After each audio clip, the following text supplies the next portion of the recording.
자, 우리 느헤미야서 6장 15절로 16절 하나님의 말씀을 먼저 다 같이 함께 읽겠습니다. 시작. 성 역사가 52일 만에 엘루럴 25일에 끝남에 우리 모든 대적과 사면 이방 사람들이 이를 듣고 다 두려워하여 스스로 낙담하였으니 이는 이 역사를 우리 하나님이 이루신 것을 알미니라. 이는 하나님의 말씀이니라. 아멘. 오늘 15절 말씀 볼 때 성 역사가, 이 성은 이제 수르바벨 성전의 그 성벽 건축의 역사를 얘기하는 거죠. 이것이 이제 52일 만에 맞춰졌는데 이때가 언제냐? 엘루럴 25일이다. 엘루럴은 6월을 얘기해요. 그래서 6월 25일에 성벽 공사가 끝났다는 것을 얘기하고 있죠. 그래서 16절 말씀 볼 때에 우리 모든 대적과 사면 이방 사람들이 이를 듣고 다 두려워했다고 얘기하죠. 왜냐하면 이 역사를 우리 하나님이 이루신 것을 알미니라. 그러니까 대적들도 결국 이 성벽이 완공된 걸 볼 때, 야, 저들이 믿는 하나님이 진짜 계시는구나, 그 하나님이 이루셨구나라는 것을 알게 되었다는 거죠. 그래서 오늘 이제 마지막 페이지예요. 14강의 마지막 성벽 공사의 그 완공 비결이 무엇인지 함께 살펴보도록 하겠습니다.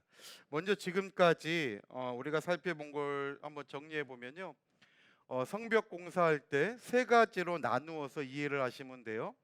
먼저는 성벽 공사가 어떻게 시작되었는지. 자, 우리가 지금 성벽 공사를 보고 있는데요. 이 성벽 공사는 이제 느헤미야를 통해서 이루어진 거예요. 느헤미야. 그리고 바벨론 포로로 끌려갔던 이스라엘 백성들의 3차 포로 귀환으로 하나님께서 이루신 역사가 돼요. 그래서 이제 마지막 포로 귀환의 역사가 되는데 이때가 주전 444년이라는 것을 우리가 잘 알게 되죠. 그래서 이 성벽 공사는 주전 444년에 있었던 것을 우리가 이제 알게 되는데요. 이 성벽 공사는 세 가지로 우리가 이해를 하면, 첫 번째로는 성벽 공사의 배경이 있었어요. 성벽 공사에 어떻게 해서 이 성벽 공사가 진행될 수 있었느냐, 이 배경에는 우리가 세 사람을 기억해야 된다 그랬죠. 그래서 첫 번째로는 하나니의 헌신이 있었죠. 느헤미야의 동생인 하나니의 헌신이 있었어요. 그래서 성벽이 부서지고, 옛 성벽이죠. 그리고 이제 이 성벽이 제대로 있지 못하니까 성전은 새로 지었는데 성전까지 이방인들에 의해서 피해를 입게 되는 거예요. 그러니까 이 수르바벨 성전이 잘 보존되기 위해서는 외곽의 성벽이 굳건하게 있어야 된다는 거죠. 그래서 이 하나니가 1600km나 먼 이 수산궁까지, 형 느헤미야가 있었던 수산궁까지 달려와서 형에게 예루살렘의 그러한 안타까운 소식을 전함으로 느헤미야가 알게 되죠. 그래서 느헤미야가 그 소식을 듣고, 두 번째로는 느헤미야가 금식 기도를 했다 그랬죠. 그래서 느헤미야의 금식 기도로 이 성벽 공사가 준비가 돼요. 그리고 하나님께서 이 하나님의 헌신과 느헤미야의 금식 기도를 기뻐하시는 가운데 당시 바사 제국의 왕이었던 아닥사스다 왕의 마음을 움직이죠. 그래서 아닥사스다 왕의 마음을 움직여서 느헤미야가 본국으로 돌아가서 성벽을 건축하는 일을 허락하고 모든 지원을 아끼지 않았죠. 그래서 아닥사스다 왕의 지원이 있었죠. 조서와 함께 이제 많은 지원이 있었어요. 그러니까 이것이, 이 세 가지가 결국 성벽을 공사하게 되는 배경이 돼요. 그래서 이 하나니라든지 느헤미야라든지 또 이 아닥사스다 왕의 이 헌신, 이 하나됨은 이건 전적인 하나님의 은혜였다고 하는 사실이죠. 하나님의 은혜예요. 그러니까 결국 이 성벽 공사도 보이는 면에서는 느헤미야를 중심으로 한 3차 포로 귀환자들이 마음이 하나가 되어서 건축했지만 결국은 하나님의 전적인 은혜가 이 성벽 공사를 이루어가게 하셨다는 거예요. 그렇다면 2021년도 올 한 해를 돌이켜 볼 때 지금까지 살아온 것도 어쩔 때는 지우고 싶은 순간도 있고 또 어떤 것은 잊지 않고 싶은 시간들도 있잖아요. 그렇지만 이러한 모든 것들이 어우러져서 지우고 싶은 그 순간은 나에게 다시 한번 이렇게 살면 안 되겠구나, 내가 이렇게 하면 안 되겠구나라고 하는 깨달음과 교훈을 주잖아요. 또 행복하고 잘된 일들을 통해서 여전히 하나님이 나와 함께 하시고 나를 도우셨다는 것을 우리가 고백하게 되죠. 그래서 이 모든 것, 우리가 지금까지 살아온 모든 시간들도 결국은 하나님의 은혜라는 거죠. 고린도전서 15장 10절에 사도 바울이 나의 나된 것은 하나님의 은혜라고 고백한 것처럼 저와 여러분들도 그 나라 갈 때까지 내가 직분을 감당할 수 있었던 것, 또 내가 새로운 직분을 감당할 수 있는 것, 또 우리 가정이 지금까지 지내왔던 많은 시간들이 내가 잘해서가 아니라 하나님의 은혜라는 것을 기억하시고 그 하나님의 은혜가 우리 산선교회를 이끌어 주시고 저와 여러분들을 붙들어 주시고 또 이 나라와 민족을 하나님께서 책임져 주실 줄 믿으시기를 바랍니다. 이렇게 우리가 성벽 공사의 배경을 이해할 수가 있고, 두 번째로 이러한 하나님의 은혜 가운데 성벽 공사가 진행될 때에 많은 방해들이 있었죠. 절대 어둠의 역사는 하나님의 뜻이 순탄하게 진행되게 가만두지 않아요. 할 수만 있다면 하나님의 사람들을 무너지게 하죠. 그러니까 일꾼들을 무너지게 하고 정말 여러 가지 하나님의 뜻을 이루어가는 그 순간까지 어둠은 모든 것을 동원해 가지고 우리를 괴롭히고 낙담하게 하고 실망하게 하고 무너지게 한다는 거예요. 그러나 오늘 결론을 통해서 알 수 있는 것처럼 정확한 것은 아무리 어둠의 역사가 우는 사자와 같이 산길자를 찾고 우리에게 달려든다 할지라도 하나님의 역사는 멈추지 않는다는 거예요. 하나님의 구속 역사, 하나님의 구원 계획은, 하나님의 그 뜻은 멈춰서지 않고 반드시 이루어진다는 것을 기억하시고 이 하나님의 원대한 뜻 앞에 우리 교회가 쓰임받고 저와 여러분들이 쓰임받는다는 것이, 이것이 정말 행복한 일이고 이것이 큰 축복이라는 것을 꼭 믿으시기를 바랍니다. 그래서 느헤미야가 성벽을 공사할 때에도 많은 방해가 있었어요. 크게 볼 때 외적인 방해가 있었죠. 주전 516년에 스룹바벨이 성전을 건축했지만 그 스룹바벨이 성전을 건축할 때에도 외적인 방해가 있었어요. 다뜨네와 스달보스네 같은 사람들이 스룹바벨이 성전을 건축하려고 할 때에 잠깐 중단시키고 막 방해를 했었죠.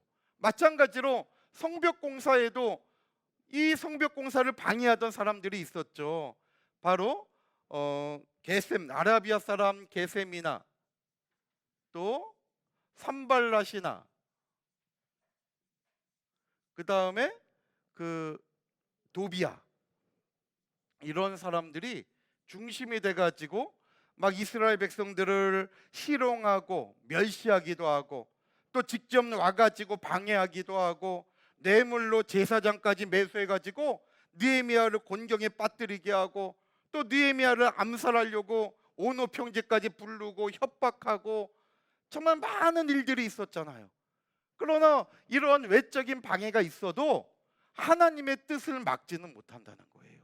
그러니까 이러한 방해에 흔들리는 사람도 있지만 저와 여러분들은 느헤미야와 같이 하나님의 일을 하고 하나님이 나에게 맡겨주신 사명을 감당할 때에 이러한 방해 세력들을 뚫고 갈 수 있는 믿음이 있어야 된다고 하는 사실이에요. 그리고 더 힘든 것은 내적인 방해죠. 외적인 방해는 그러려니 하고 우리가 정말 이겨낼 수 있어요. 또 안에서 나를 믿어주고 나를 도와주는 사람들이 있을 때, 외적인 방해가 있을 때 우리는 더 단결되어서 하나된 마음으로 이겨낼 수가 있는 거예요.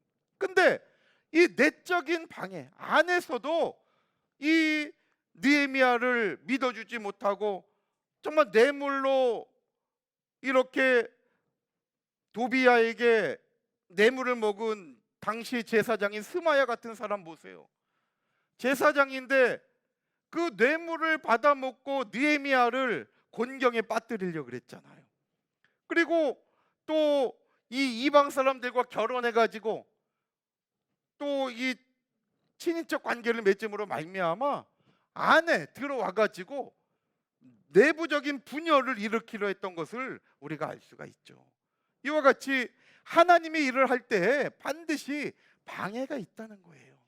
그렇지만은 이 방해에 저와 여러분들이 굴복하고 무너질 것이 아니라 내가 정말 하나님의 뜻을 붙잡고 나갈 때 어떠한 방해가 있든지 간에 하나님을 믿는 믿음을 가지고 끝까지 흔들림 없이 나갈 때 오늘 우리가 살펴볼 것처럼 결국 하나님의 역사는 완공된다는 것을 믿으시기를 바랍니다. 그래서 이러한 방해가 있었지만 결국 성벽 공사는 하나님의 뜻이기 때문에 완공의 대역사를 맞이하게 되는 거예요. 이것이 역사적으로는 주전 444년 엘루럴 6월 25일이라고 오늘 느헤미야서 6장 15절은 정확하게 말씀하고 있어요. 그리고 6장 16절에서는 이렇게 성벽이 완공될 수 있었던 것은 하나님의 역사다. 이것은 이스라엘 백성 3차 포로 귀환 자들이 이룬 것이 아니라 이들을 통하여 하나님이 이루셨다는 것을 오늘 본문 느헤미야서 6장 16절에 분명히 말씀하고 있는 거예요. 그래서 16절 하반절에 이는 이 역사를 우리 하나님이 이루신 것을 알미니라 그랬잖아요. 하나님이 이루신 것을 이방 사람들, 그렇게 방해하고 괴롭혔던 이방 사람들도 야, 결국은 하나님이 이루시는구나, 저들의 하나님은 진짜 계시는구나 하면서 스스로 두려워하고 낙담했다고 느헤미야서 6장 16절에 말씀하고 있잖아요. 그래서 이제 이러한 배경 속에 하나님의 뜻은 반드시 성취가 돼요. 하나님의 말씀은 살았고 운동력이 있기 때문이죠. 히브리서 4장 12절에 분명히 말씀하고 있잖아요. 하나님의 말씀은 생명이 있어요. 오늘 그 말씀이 저와 여러분들에게 증거되었다면 우리에게 주신 그 말씀도 반드시 완공의 역사가 있다는 것을 믿으시기를 바랍니다. 제가 요즘 그 어느 때보다 다시 1월 1일 올해 1월 1일 신년 예배 때 우리가 감사원금 봉투에다가 기도 제목 적고 다 했잖아요. 어떤 분들은 봉투에 적기도 하고 어떤 분들은 그 안에 편지 그 종이에다가 적어가지고 많은 분들이 그렇게 넣었어요. 제가 1년 내내 그 봉투를 붙잡고 보면서 기도한 거예요. 제가 12월부터 다시 이제 한 해가 결산되면서 얼마나 우리 성도들에게 응답이 있었는가 보면서 볼 때 응답을 이룬 가정들이 많아요. 제가 볼 때 아직 응답이 이루어지지 않은 가정도 하나님이 보실 때 때가 안 됐을 뿐이지 응답을 안 주시는 것이 아니라는 거죠. 하나님의 말씀은 반드시 완공의 때가 있다는 거예요. 그러면 어떻게 완공이 되었느냐?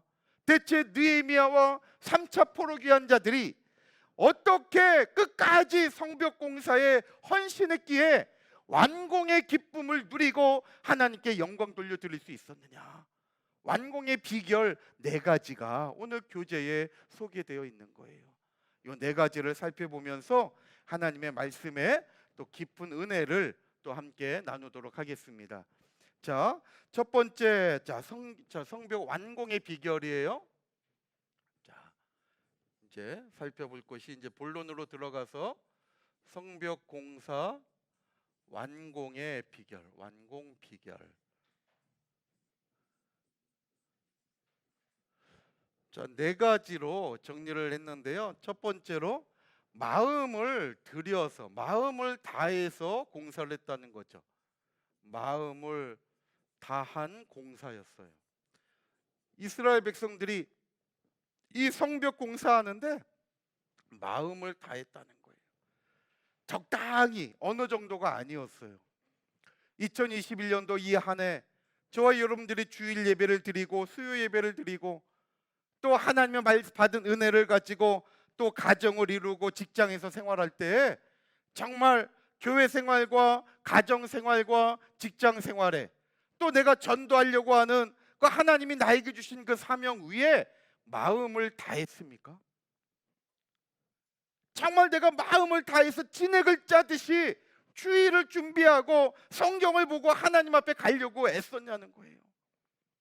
때로는 이 코로나가 나에게 핑계거리가 돼가지고 코로나를 이유로 해서 저와 여러분들이 나태하진 않았습니까? 이 성벽 공사가 이루어질 수 있었던 것은 느헤미야를 중심으로 이스라엘 백성들이 온 마음을 다해서 나아갔다는 거예요. 자, 우리 느헤미야서 4장 6절 말씀 교재에 있죠. 다 같이 한번 읽어볼게요. 시작. 이에 우리가 성을 건축하여 전부가 연락되고 고가 절반에 미쳤으니 이는 백성이 마음 들여 역사하였음이니라. 아멘. 보세요. 이스라엘 백성들이 마음을 들여서 마음을 들였대요. 이 마음을 다했다, 마음을 들였다는 것은 100%를 얘기하는 거예요. 100%. 어느 정도 내가 90% 드리고 10%는 내 것을 위해 쓰고 그게 아니에요. 100%온 정성을 다해서 하나님 앞에 드린 거죠. 우리가 신명기 6장 5절 말씀 볼 때에도 우리가 하나님을 섬길 때 마음을 다하고 뜻을 다하고 힘을 다하라고 말씀하고 있잖아요. 세 가지를 얘기해요. 신명기 6장 5절에 저와 여러분들이 하나님 앞에 나아갈 때 마음을 다하고 뜻을 다하고 힘을 다하라고 얘기하고 있어요. 이걸 다하여 하나님을 공경하라는 거예요. 경외하라는 거죠. 여기 다하여라고 하는 단어가요, 히브리 원문에 보면 콜이라는 단어예요. 히브리 원문에 보면 콜. 이 콜이라는 단어는 성경에 이 히브리 원문에 굉장히 많이 나오는 단어예요. 콜. 5,000회 이상 나온다 그래요. 그 자료에 보면 5,000회 이상. 그러니까 콜이라는 단어가 굉장히 많이 나오는 단어인데 이게 무슨 뜻이 있냐면 첫 번째 모든, 영어로 all, 전부죠. 모든. 그리고 두 번째 전부라는 뜻이 있고 콜이. 그 다음에 세 번째 완전함. 전부 모든 게 다 모이면 완전해지게 되잖아요. 완전함. 이제 연말 되면 부모님들은 흩어졌던 자녀들이 모여서 같이 있기를 원하잖아요. 그러면 자녀들이 만약에 3명인데 3명이 다 연말이 돼서 모인다든지 아니면 부모님 생신에 대해서 다 모이면 뭐라 그래? 야, 우리 집이 다 완전히 모였구나. 다 모인 거. 이거 빠짐이 없는 거죠. 이게 완전함, 이게 콜이에요. 콜. 그러니까 하나님 앞에 저와 여러분들이 마음을 다하고 마음, 레바브라는 단어인데 히브리어로 마음, 이것은 레바브라는 단어인데요. 레바브. 이 레바브라고 하는 단어는 마음, 의지, 그런 걸 얘기해요. 의지, 마음, 의지, 정신, 그런 뜻이에요. 마음을 다하고 뜻을 다하고 뜻. 이 뜻이라고 하는 단어는 네페시라고 하는 단어예요. 네페시.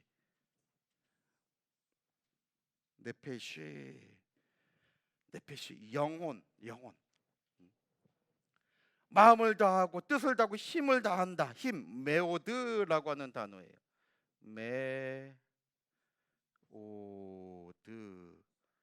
메오드라고 하는 단어. 힘, 파워, 힘.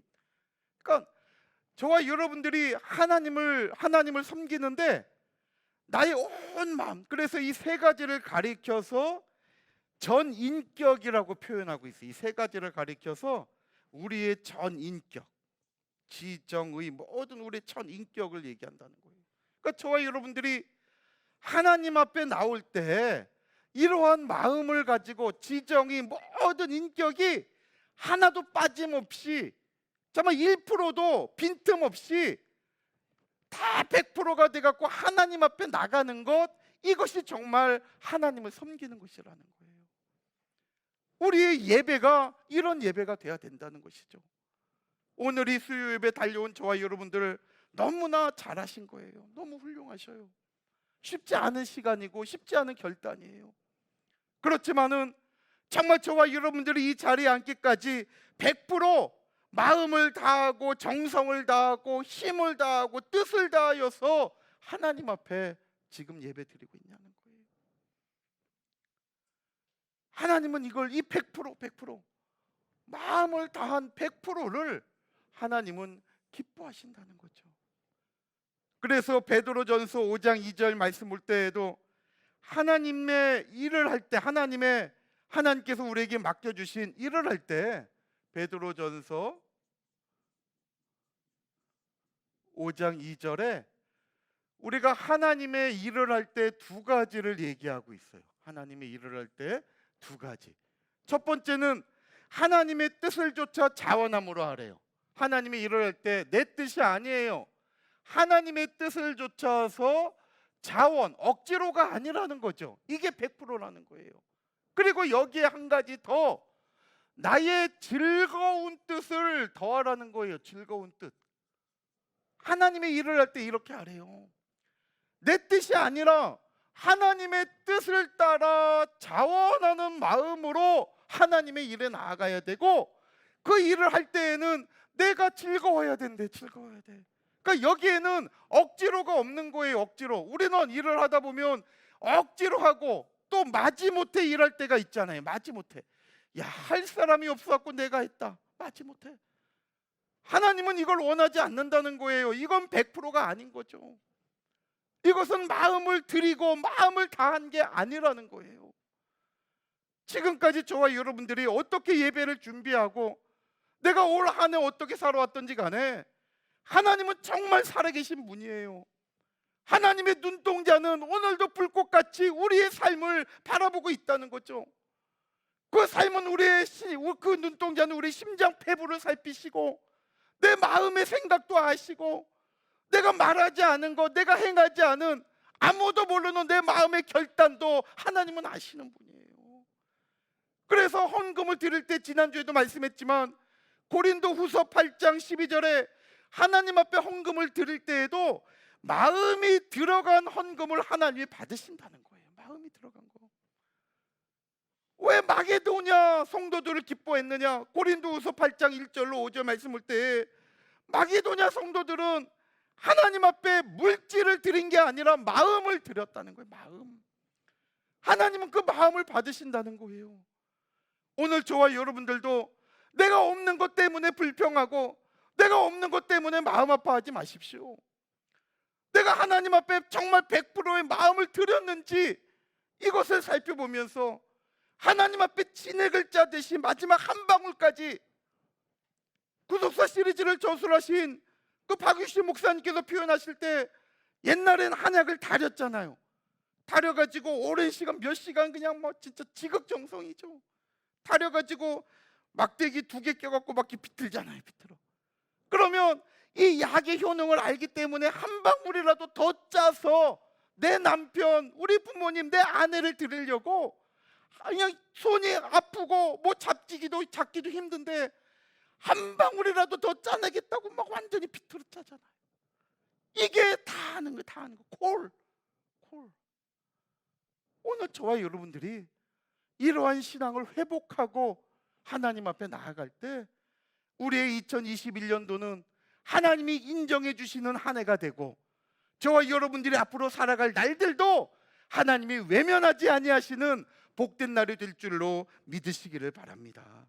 우리의 삶이 이러한 마음이 되어야 돼요. 그러니까 옛날 우리 어르신들 보면 지극정성이라는 말이 있잖아요. 지극정성. 그냥 정성이 아니에요. 정성을 다하는데 지극히 정성을 다하는 지극정성. 그러니까 새벽마다 일어나갖고 정한수 물 떠놓고 막 거기다가 옛날 어르신들 뭐 막 빌고 자녀들 위해서 정말 지극정성. 이 지극정성이 바로 100%죠. 100%. 온 모든 나의 생각과 나의 마음과 나의 행함, 나의 모든 것이 거기 딱 붙어 있는 거예요.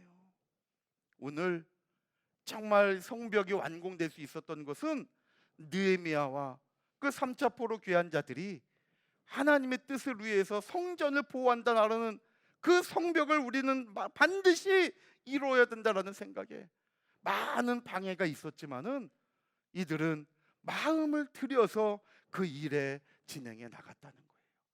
저와 여러분들도 구속사의 말씀을 위해서 마음을 들이고 우리 산성교회를 통하여 구원받을 만한 많은 사람들이 달려오기를 위해서 마음을 들이고 정말 온 정성을 다할 때 하나님께서 그 마음을 받아주시고 미처 내가 돌보지 못하는 내 자녀들, 내 식구들이 있다 할지라도 하나님께서 내 삶을 영광 받으셨기 때문에 내가 미처 돌보지 못한 부족한 내 일상을 하나님은 외면하지 아니하시고 반드시 나의 삶을 붙들어 주신다는 것을 꼭 믿으시기를 바랍니다. 성가대 찬양을 해도 마음을 다해서, 안내를 해도 마음을 다해서, 정말 저와 여러분들이 성경을 읽어도 마음을 다해서 읽고, 비록 유튜브라 할지라도 내가 구역공과를 듣고 다시 한번 이 말씀을 들을 때에도 마음을 다해서 정말 온전함으로 나갈 때 하나님은 그러한 저와 여러분들을 절대 잊어버리지 않는다는 것을 꼭 기억하시기를 바랍니다. 그래서 이 마음은 정성인 거예요. 정성. 그래서 온 마음을 다해야 돼요. 두 번째, 성벽공사의 비결 두 번째는 사람을 두려워하지 않고 하나님을 두려워했기 때문이라는 거죠. 두 번째는 사람을 두려워하지 않고 하나님을 두려워했기 때문이라는 거예요. 이게 참 중요하죠. 하나님을 두려워했다. 우리는 일상생활 중에 하나님을 두려워하는 건 알지만 내 환경과 사람을 두려워할 때가 너무나 많아요.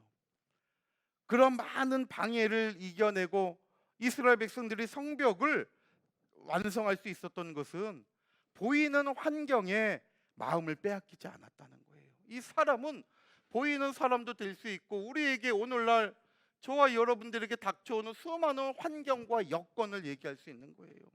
우리는 환경에 부딪혀서 뭐 때문에 안 돼, 뭐가 어때서 안 돼, 이렇게 환경과 사람과 그 시간을 두려워할 때가 너무나 많았다는 거예요. 그러나 성벽 공사가 이루어질 수 있었던 것은 그 사람들이 두렵고 얼마 안 되는 우리의 환경이 두려워요. 그러나 그런 것들을 두려워하기보다는 하나님을 더 두려워했다는 거예요. 오늘 우리의 삶도 이러한 믿음으로 나아가는 귀한 시간들이 되시기를 바랍니다. 우리 교재 느헤미야서 4장 14절 말씀 한번 보세요. 느헤미야서 4장 14절 말씀 읽어볼게요. 시작. 내가 돌아오 본 후에 일어나서 귀인들과 민장과 남은 백성에게 고하기를 너희는 저희를 두려워 말고 지극히 크시고 두려우신 주를 기억하고 너희 형제와 자녀와 아내와 집을 위하여 싸우라 하였었느니라. 아멘. 보세요. 느헤미야는 사람을 두려워하지 말라고 독려했던 거예요. 환경을 두려워하지 말라고, 보이는 것을 두려워하지 말래요. 아직 일거리가 너무나 많아. 우리는 막 때로는 포기하게 되잖아요. 내 힘은 얼마 안 남았는데 아직도 해야 할 일거리가 너무나 많을 때 우리는 거기에 포기할 수밖에 없잖아요.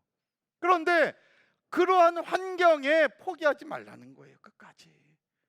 내 힘이 10%밖에 없고 남아있는 건 90%라고 할 때 하나님은 나에게 비어있는 90%를 채워서 100%의 능력으로 그 남은 90%를 이루게 하시는 분이라는 거예요. 그래서 그 하나님은 전능하신 하나님이 되는 거죠. 능치 못함이 없는 분이에요. 디모데후서 1장 7절 말씀에도 하나님이 우리에게 주신 마음은 두려워하는 마음이 아니래요. 디모데후서 1장 7절에 하나님은 우리에게 두려워하는 마음을 주지 않았다는 거죠. 담대함이에요. 그러니까 여호수아서 1장 9절에 모세 이후에 여호수아가 이스라엘 백성들을 이끌어갈 때 얼마나 두려워했어요. 하나님이 여호수아에게 야, 마음을 강하게 하고 담대히 하라. 두려워하지 말라는 거예요. 놀라지 말라는 거예요. 왜? 하반절 말씀 올 때에 내가 항상 어떻게 하신대요? 너와 함께 하겠다.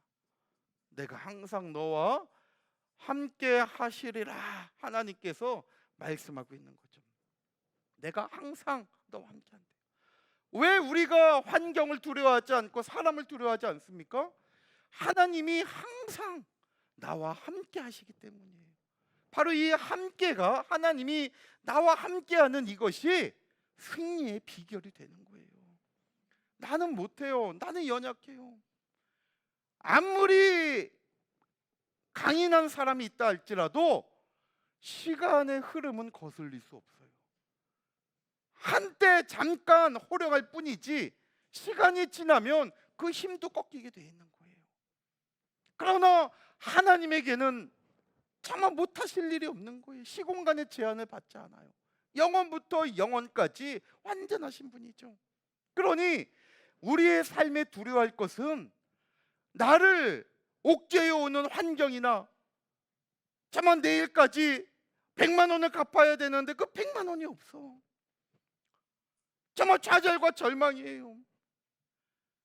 차마 이런 환경 속에 갇혀가지고 고립된 것만 같고, 남들은 다 괜찮은데 나만 이렇게 어리석은 것 같고, 나만 잘못 살아온 것 같은 괴로움의 구덩이에 빠져가지고 헤어나오지 못할 때, 우리는 그 환경에 두려워서 자꾸 구덩이 속에 들어갈 것이 아니라 요셉과 같이 하나님을 바라보라는 거예요. 내가 하나님, 형들이 요셉을 죽이려고 물구덩이 속에 빠뜨렸지만은 요셉의 몸은 물구덩이에 갇혀 있었으나 요셉의 마음은 하나님을 향하여 있을 때 하나님이 그 요셉을 외면하지 않으셨잖아요.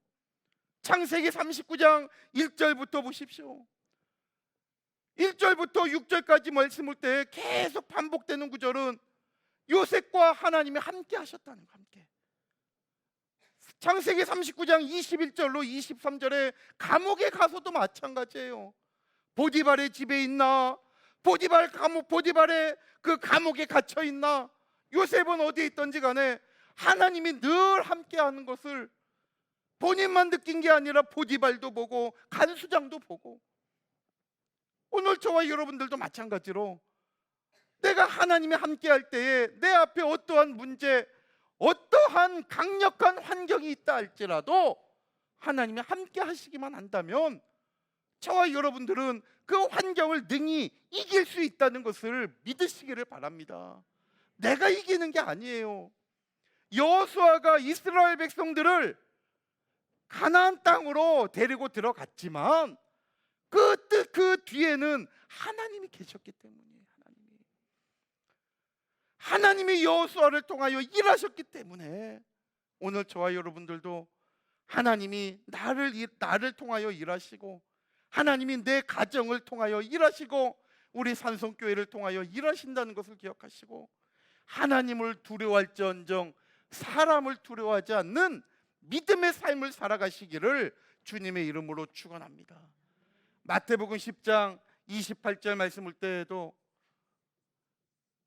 육신을 두려워하는 그 환경, 그 사람을 두려워할 게 아니라 네 육신과 영혼을 죽이는 자를, 이 영혼 모두를 죽이는 자를 두려워하라고 마태복음 10장 28절도 분명히 말씀하잖아요. 그러니까 우리의 두려움의 대상은 하나님이에요. 하나님. 그래서 세상에 대하여는 두려워하는 마음이 아니라 우리는 담대한 마음을 가져야 돼요. 세상에 대하여는, 이 사람에 대하여는 담대함을 가져야 돼요. 담대함. 그러나 하나님에 대하여는 두려워하는 마음.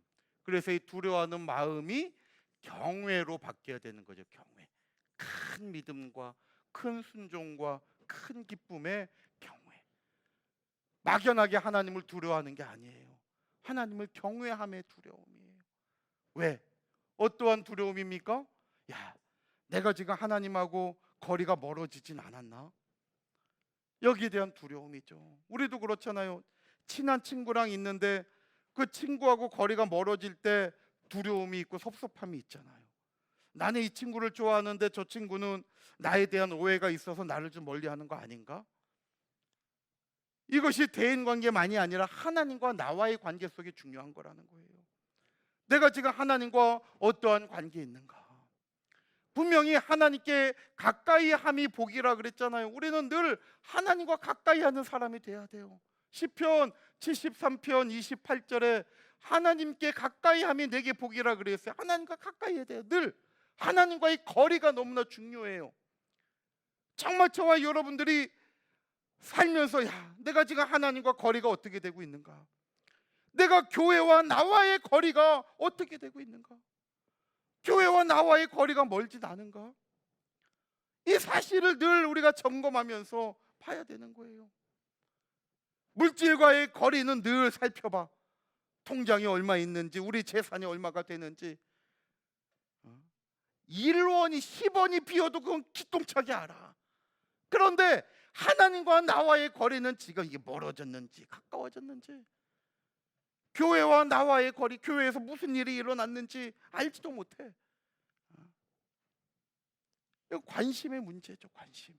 거리는 관심이에요. 하나님께 가까이 한다는 것은 하나님께 관심이 있다는 거고, 하나님과 가까이 하지 못한다는 것은 하나님께 관심이 없다는 거예요. 이 사실을 우리도 두려워해야 된다는 거예요. 내가 하나님과의 거리가 어떻게 되는가? 하나님과 거리가 멀어지면 죄를 지어도 둔감해져요. 이게 문제예요. 하나님과 거리가 가까워지면 죄악에 민감해져요. 하나님이 싫어하는 걸 아니까. 근데 하나님과 거리가 멀어지면 내가 성경을 읽지 않는데도 읽는 것으로 착각해. 내가 기도하지 않으면서도 기도하는 사람으로 스스로를 위로해. 정말 저와 여러분들이 하나님만 생각하고 성경 보고 기도하는 시간이 하루에 과연 24시간 가운데 얼마나 됩니까? 하나님은 나에게 오늘도 24시간의 시간을 주셨는데, 저와 여러분들의 눈동자는 내가 좋아하는 드라마 뭐 여러 가지에 머물러 있으면서 정말 하나님의 말씀에, 하나님의 그 기도하는 시간에 과연 저와 여러분들이 얼마나 드리고 있냐는 거예요. 이스라엘 백성들은 정말 하나님 앞에 정말 이 두려워하는 마음을 가지고 나에게 다가오는 많은 산발락과 도비아와 게셈과 같은, 어쩌면은 산발락이 또 온다 그러면 몸이 반응할지 몰라요. 저거 내가 어떻게 대처하지? 저 사람을, 나 저 사람 못 이기는데. 몸이 도망가고 싶고 몸이 피하고 싶을지도 몰라요. 그런데 그런 가운데서도 느헤미야가 저 사람 두려워할 필요 없다. 우리가 하나님을 두려워해야지 저 사람, 저 이 세상을 두려워할 필요 없어. 오늘 느헤미야서 4장 14절에 느헤미야의 권면을 따라 이스라엘 백성들이 하나님 이름 앞에 똘똘똘 뭉칠 때 성벽의 역사는 이루어질 수가 있었다는 거예요. 오늘 이 사실을 기억하시고 2021년도 살아오면서 힘들고 어려운 일들이 얼마나 많아요. 너무나 많은 자영업자들이 무너지고 너무나 많은 사람들이 평안을 갖지 못해요. 지금 대구도 지금 학교에서 많이 확진자가 일어나서 좀 많은 학교들이 휴교하고 있다 그래요. 그러니 백신은 맞아야 되는데 그 백신 맞고 이상한 또 증세가 나오는 현상들이 있으니까 어제도 뉴스에서 0.38% 얼마 안 된다는 거예요. 부작용이. 이거 맞으라고. 그렇지만 부모된 입장에서는 꽃 한 번 피우지 못한 이 자식이 행여나 그 0.38%에 들어갈까 봐 겁이 나는 거죠. 그러니 정말 여러 가지 얼마나 자식을 키우면서도 많은 걱정이 되고 문제가 돼요. 그러나 이러한 환경 속에 있다 할지라도 저와 여러분들이 기도와 말씀으로 신앙의 길을 걸어가고 하나님을 더 두려워하면서 믿음으로 나갈 때 하나님께서 저와 여러분들의 모든 삶을 지켜주실 줄 믿으시기를 바랍니다. 세 번째, 성벽 공사가 진행될 수 있었던, 완공될 수 있었던 세 번째 이유는요,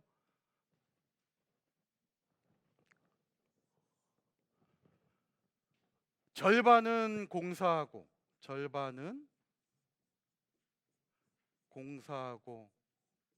또 절반은 파수한 거죠. 경계한 거예요.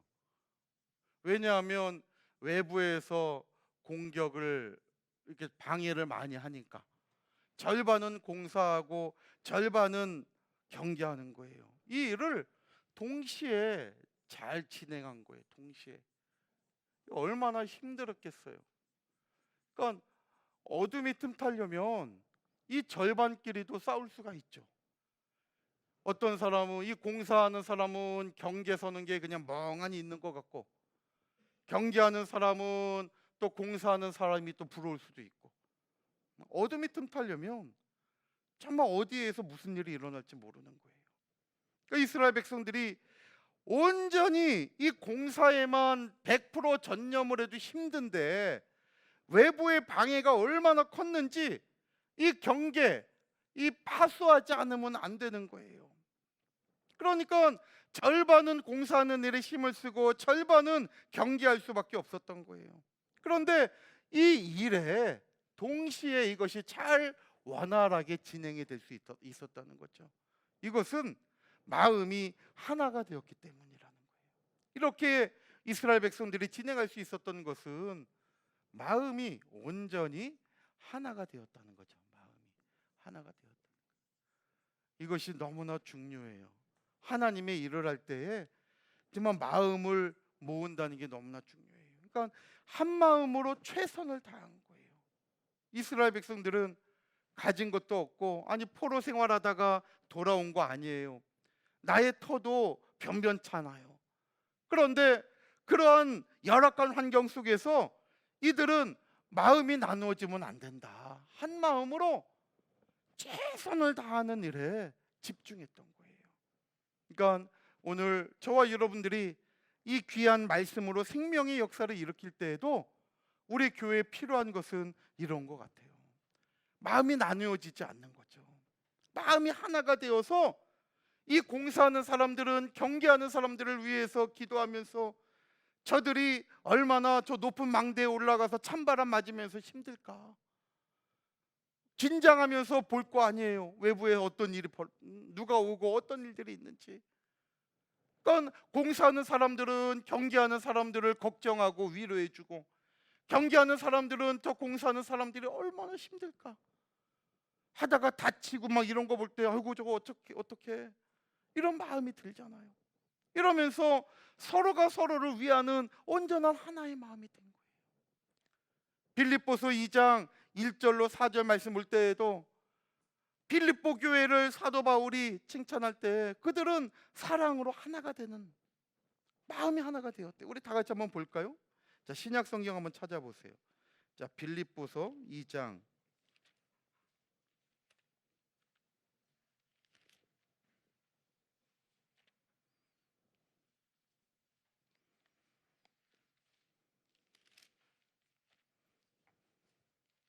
자, 빌립보서 2장 1절로 4절입니다. 자, 시작. 그러므로 그리스도 안에 무슨 권면이나 사랑에 무슨 위로나 성령이 무슨 교제나 긍휼이나 자비가 있거든 마음을 같이하여 같은 사랑을 가지고 뜻을 합하여 한 마음을 품어 아무 일에든지 다툼이나 허영으로 하지 말고 오직 겸손한 마음으로 각각 자기보다 남을 낮게 여기고 각각 자기 일을 돌아볼 뿐더러 또한 각각 다른 사람의 일을 돌아보아 나의 기쁨을 충만케 하라. 아멘. 보세요. 2절 말씀 볼 때 마음을 같이하여 같은 사랑을 갖고 뜻을 합하여 한 마음을 품는 거예요. 그러면서 3절에도 겸손한 마음으로 자기보다 남을 낮게 여기는 거죠. 아, 집사님 그런 일이 있었구나, 그랬구나. 서로를 위해 주는 거예요. 올 한 해 저와 여러분들이 쓴 언어를 한번 보세요. 내가 대인관계 속에, 가정에서, 또 교회 안에서, 직장에서 저와 여러분들이 어떤 말을 많이 썼습니까? 오늘 말씀 볼 때 자기보다 남을 낮게 여기라는 거예요. 그리고 자기 일을 돌아볼 뿐만 아니라 다른 사람도 돌아보라는 거예요. 이게 세상과 다른 거예요. 세상은 자기 일을 돌아보는 것에 끝나요. 그런데 하나님의 역사는 그게 아니라 다른 사람의 일을 돌아볼 때 거기에 기쁨이 있는 거예요. 정말 저와 여러분들이 내 말 한마디가 상처가 되고 아픔이 되고 상대방을 쓰러지게 하진 않았는지, 아니면 내 말 한마디가 죽어가는 사람을 일으키고 소망을 주었는지 정말 내 양심은 알잖아요. 내 말에 어떤 말이 많이 생각이 납니까? 아, 그랬구나, 그럴 수도 있지, 이러한 말이 있는지, 왜 그랬냐? 그러면 상대방이 할 말이 없잖아. 나는 그러고 싶어서 그러나? 근데 야, 그렇구나, 그럴 수도 있지. 이걸 전라도에서 뭐 긴가보다? 금가보다 뭐 그런다는 것 같던데. 그런가 보다 하고 가는 거죠. 오늘 정말 성벽 완공이 될 수 있었던 것은 정말 한 마음이 되었다는 게 너무나 중요해요. 마음이 하나가 되었다는 거. 사도행전 4장 32절이나 2장 44절로 47절 말씀 볼 때에도 초대교회에 부흥할 수 있었던 것은 바로 이 한 마음 한 뜻에 있었다는 거예요. 초대교회가, 저와 여러분들이 말로만 초대교회로 돌아가자 얘기할 게 아니라 초대교회로 돌아가기 위해서는 그러한 행동의 역사가 우리에게도 있어야 된다는 거예요. 그러면 한 마음 한 뜻이 되려고 서로 노력하는 가운데 나를 내려놔야 돼요. 오늘 이스라엘 백성들이 성벽을 공사할 수 있었던 것은 자기의 일이 있었지만은 자기 일을 열심히 하죠. 그러면서 남의 일을 돌아본 거예요. 이것이 한 마음이 될 수 있었던 거예요. 남성교회는 여성교회를, 여성교회는 권사회를, 권사회는 또 안수집사회를, 또 여성교회를, 목회자는 교역자는 성도를, 성도는 교역자를, 구역장은 구역원을, 구역원은 또 구역장을 서로 돌아보는 거죠. 이유가 있겠지. 한 번 더 생각하고 서로를 배려하는 그 마음이 결국은 내가 살 뿐만 아니라 하나님의 역사를 이루어 갔다는 거예요. 오늘 저와 여러분들에게도 정말 이와 같이 한 마음으로 최선을 다하는 가운데 서로의 입장을 알아주고 격려하고 위로하는 가운데 이스라엘 백성들이 52일 만에 성벽을 빨리 뜻을 위하여 완공할 수 있었던 것처럼 저와 여러분들도 하나님의 역사에 힘을 다하여 달려가는 가운데 그 뜻을 이루어드리는 우리 모두가 되시기를 주님의 이름으로 축원합니다. 마지막 네 번째로 성벽 공사가 끝날 때까지 자리를 떠나지 않았기 때문이라는 거죠. 마지막 네 번째로 성벽 공사가 끝날 때까지예요. 성벽, 이게 힘들죠. 성벽 공사가 끝날 때까지. 끝날 때까지 자기의 그 자리를 떠나지 않은 거예요. 성벽 공사가 끝날 때까지, 이때까지 기다리는 게 얼마나 힘들어요. 끝날 때까지. 지금 볼 때 하나님의 역사가 이루어질 때에 중간에 안 보이는, 전에는 열심히 했는데 지금 보이지 않는 사람들도 있잖아요. 그분들은 끝날 때까지가 아니에요. 끝날 때까지. 오늘 저와 여러분들도 끝날 때까지 남은 자가 되어야 된다고 하는 사실이죠. 끝날 때까지. 어떻게 했느냐? 자기 자리를 지킨 거예요. 떠나지 않은 거예요. 오늘 우리에게도 이러한 역사가 있어야 된다는 거예요. 우리가 잘 알듯이 요한계시록 2장 10절 말씀 보면 서머나 교회에게 주신 말씀이죠. 그 가운데 하반절 말씀 볼 때 죽도록 충성하라 그랬잖아요.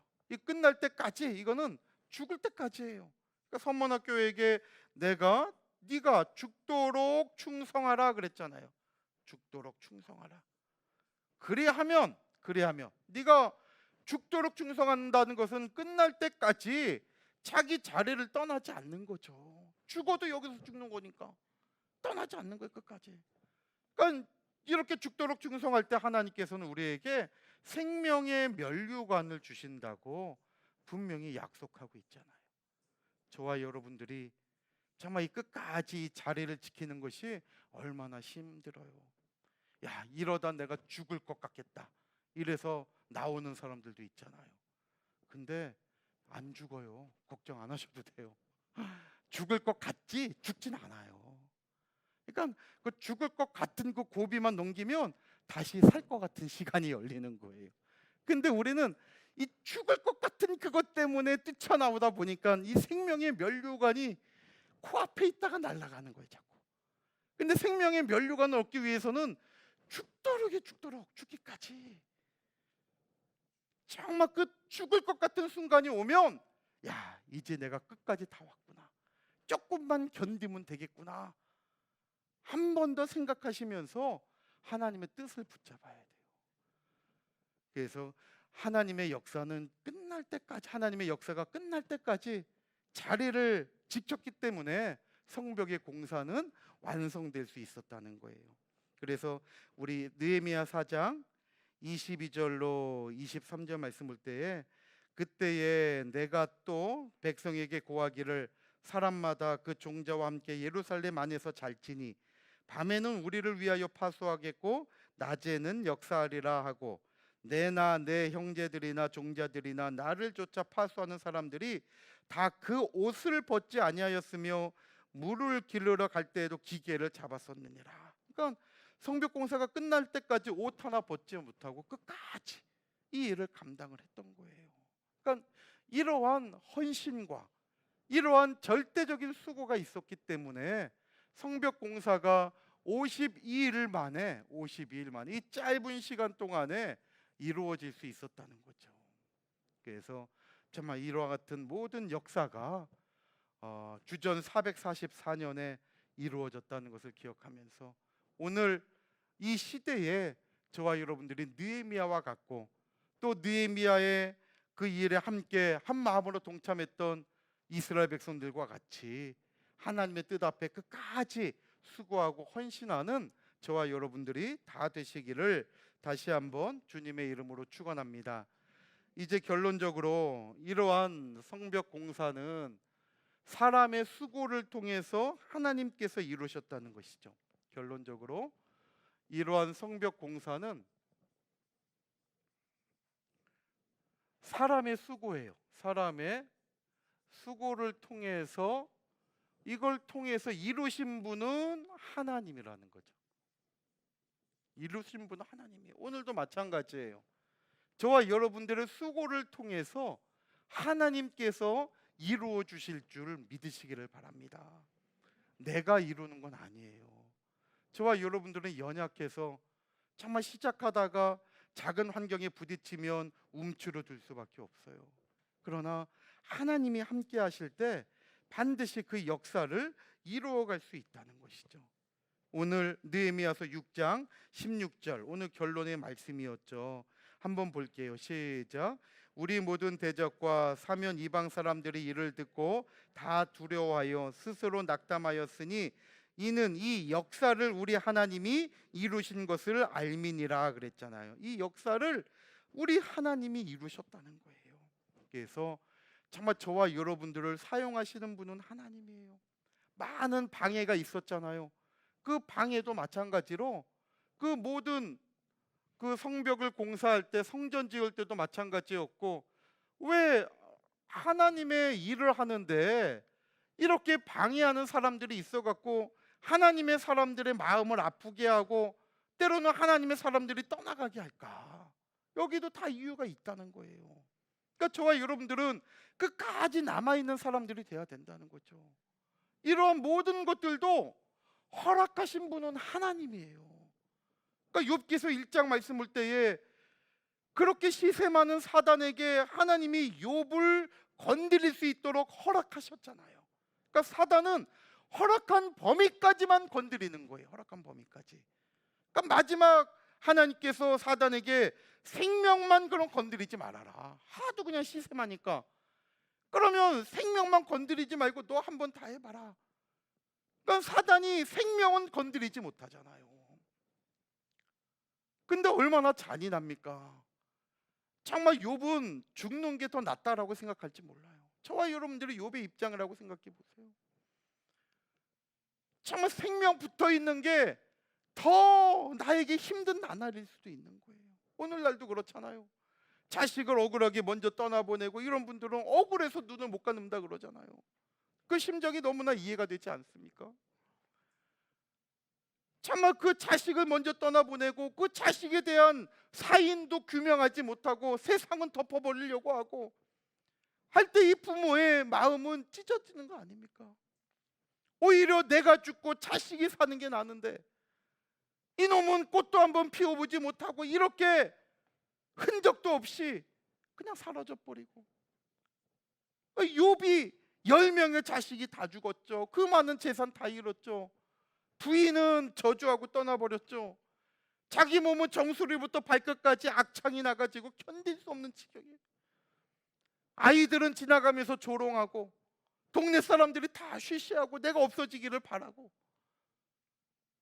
친구들이 와서 위로한다고 하지만은 나만 더 정죄해서 내 마음을 더 아프게 하고, 정말 욥은 생명이 붙어 있는 것이 더 힘들지 몰라요. 그러나 정말 그 욥의 생명을 끝까지 붙들어 주시고 갑절의 복을 허락하신 분은 하나님이라는 거예요. 그러니까 역사하시는 분은 하나님이에요. 잠언서 16장 4절 말씀 볼 때에도 하나님은 악한 자들까지도 하나님의 뜻을 위하여 적당하게 다 쓰신다고 말씀하고 있는 거죠. 그러니까 이 성벽을 완공할 때에도 하나님이 이방 나라 왕인 아닥사스다의 마음을 움직여 주셨잖아요.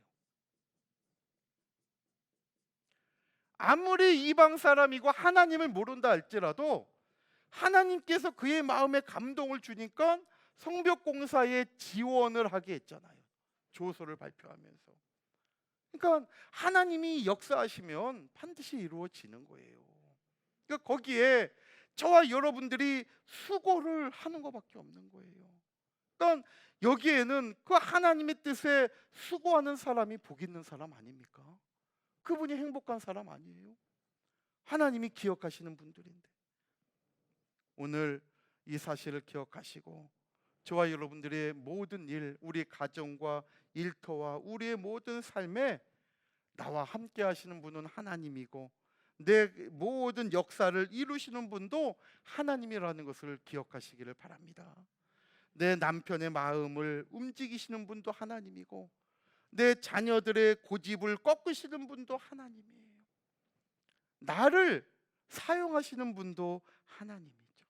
그래서 오늘 늘 저와 여러분들은 하나님께서 이루신다는 것을 알고 하나님을 의지하고 늘 하나님과 함께하는 믿음의 사람들이 다 되시기를 바랍니다. 그래서 하나님을 의지하는 자가 복 있는 사람이에요. 우리 마지막으로 시편 56편 우리 한번 찾아보세요. 마지막으로 요 9절만 읽고 마치겠습니다. 자, 시편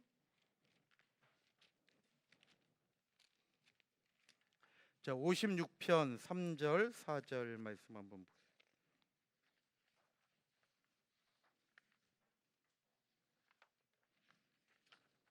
시편 56편 자 3절과 4절 말씀. 자 시작. 내가 두려워하는 날에는 주를 의지하리이다. 내가 하나님을 의지하고 그 말씀을 찬송하올지라. 내가 하나님을 의지하였은즉 두려워 아니하리니 혈육 있는 사람이 내게 어찌하리까. 보세요. 내가 하나님을 의지하고 말씀을 찬송한다 그랬죠. 이렇게 하나님을 의지하니까 혈육 있는 사람이 나를 어떻게 못한다는 거예요. 그러니까 내가 하나님을 의지하지 못하니까 사람들에게 휘둘림을 당하기도 하고 내가 문제 안에 들어가게 되는 거예요. 그러니까 하나님을 의지하라는 거죠. 11절에 똑같은 말씀이 있어요.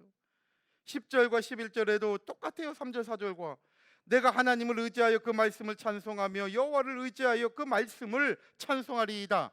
자 11절 시작. 내가 하나님을 의지하였은즉 두려워 아니하리니 사람이 내게 어찌하리까. 아멘. 보세요. 하나님을 의지할 때 사람이 우리를 감당하지 못해요. 그러니까 반대로 하나님을 의지하지 못하는 사람은 세상에 먹힌받을 수밖에 없는 거예요. 저와 여러분들이 늘 하나님을 의지하고 하나님과 가까이 하고 늘 하나님의 말씀을 주야로 묵상하면서 하나님의 말씀과 동행하는 삶을 살아가다가 하나님이 역사를 이루어 주실 때 그 자리에 아버지의 영광을 빛내드리는 믿음의 사람들이 다 되시기를 다시 한번 주님의 이름으로 축원합니다. 아멘.